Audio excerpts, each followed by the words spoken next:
Today we're going to talk about the C300 Mark II, which is a really exciting camera. This is a production grade camera. Yeah, they did a lot of upgrades to it. It's not only internally, but externally. Yeah, no, I really like it. I know it's going to be a huge seller. I mean, step one is it's 4K, 10-bit 422, which is nice, and it's 12-bit in 2K and in 1080.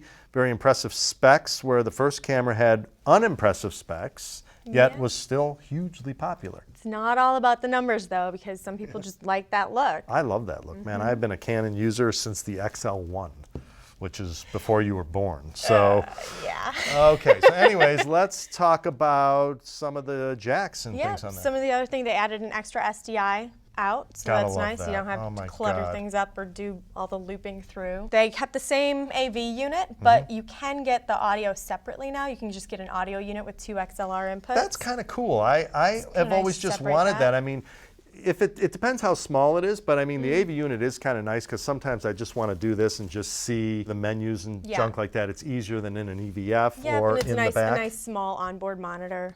And then one of the big things is that these cables, you can unplug them from this unit. So you can unplug them on both sides and get a longer cable without having to send it back to Canon. That is great because we were, in our rental department, we were having issues where they were breaking on the one end. They were breaking on both ends, actually, because we were stretching the thing out and trying to use it as a viewfinder. This longer length thing, they actually would do it before, but you had to send it in. It was custom and all this. It cost a lot, too. It's a pain. This totally makes sense. What about if they want to learn about the camera? John Sagan from Canon flew in and we did a first look video with him.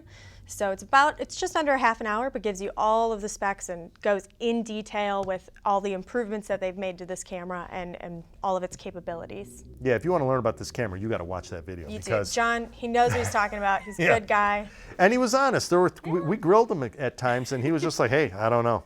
I don't know the answer to that. This is a perfect example of what we're telling people, that a recoil will go through all future cameras. It's future-proof because it's just a track that your camera goes on with a lens, and all we're doing is we're sliding the camera forward and back to achieve balance.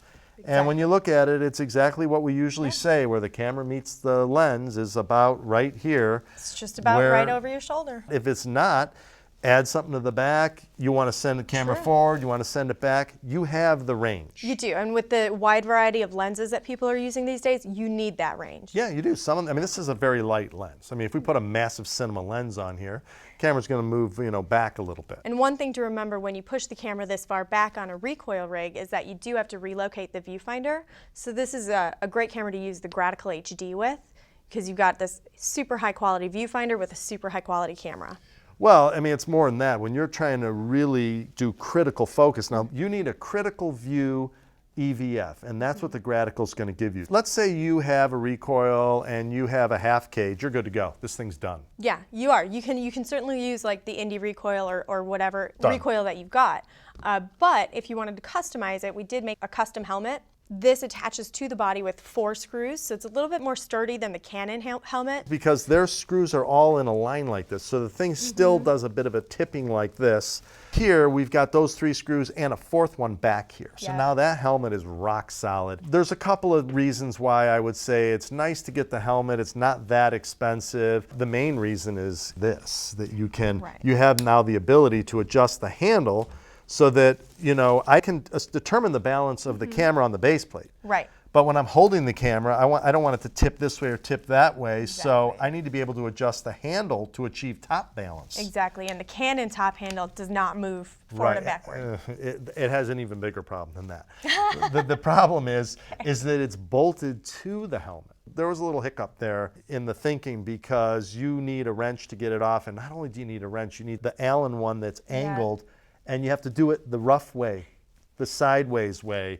So nobody has ever taken that thing off. It just doesn't work because then you can't just pop it in a case. It's just too tall. If you look at where we have our rod lock here, which is what you need to get the access to the right point, that's way here. Their handle sort of ends right about here. And the nice part is that we have our locking cold shoes so that you can remove that. I mean, look at how fast that is. It's nice. You don't have to deal with a tie down. It holds everything securely. You can also do it this way if you want. You can put it in. You can configure it however you need to. Locked. There, look at how strong that is. You can pick up the whole camera like that. You can also put this on that side if you want, or you can flip the handle around. There's so much, you know, but you need to be able to do this stuff quickly. Exactly. You've got a lot of flexibility with our equipment when you set it up, and then it can just stay that way. You can have it configured and quickly take it on and off of your camera. Yeah, I mean, this could go into the case. Look at how fast you can do this. You just push that off, you unplug these two things. If I eject it off here, this base plate and camera can go in the case as one. Yeah. This could go in the case as one. The rods in the front are on quick release as well. You know, you show up, you go. put that on, and you're ready to go. So this is the C300 Mark II Next Generation Recoil. But I want people to understand that, yes, you can buy this way, but if you own a recoil, all your parts should work. All your parts will work, and if you want to customize it with the top helmet and the grip relocator, we do sell those separately, so you can just get the parts that you need and use the rest. The great thing about the next generation recoil rigs is you can bundle them with the Graticle and the Axis Mini, so you can get everything you need all at once. So instead of just buying the Graticle for $3,100, you can add the rig in there for just an additional $850. So for $850, you get everything here, including the camera. For $39.50, you get everything here Including the camera? Besides the camera. Oh, wow. That'd been a good deal. We would have had a lot of calls.